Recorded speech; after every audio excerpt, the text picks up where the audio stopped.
একদিন তোমার ঘর শান্ত হয়ে যাবে, খেলনা নিজের জায়গায় থাকবে, রান্নাঘরের সেলফ চকচক করবে। কেউ আর বারবার তোমায় ডাকবে না, কেউ আর দৌড়ে এসে ছোট ছোট হাত দিয়ে তোমায় জড়িয়ে ধরবে না।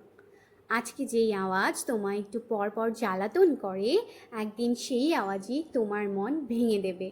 একদিন বাথরুমের বাইরে দাঁড়িয়ে কেউ আর তোমার জন্য কেঁদে কেঁদে অপেক্ষা করবে না। তখন না কোনো অগুছালো রুম থাকবে, না সারাদিন জল নিয়ে খেলা করা কোনো দুষ্টু ছোট্ট পরী। একদিন তুমি তোমার সব খাবার সময় মতো খেতে পারবে, কফিটুকুও এনজয় করতে পারবে।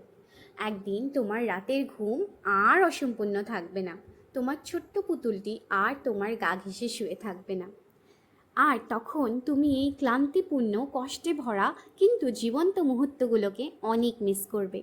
তাই আজকে যেই ঘর সামলানো অনেক কঠিন আর কষ্টের মনে হচ্ছে, সেটাকে মন ভরে উপভোগ করো।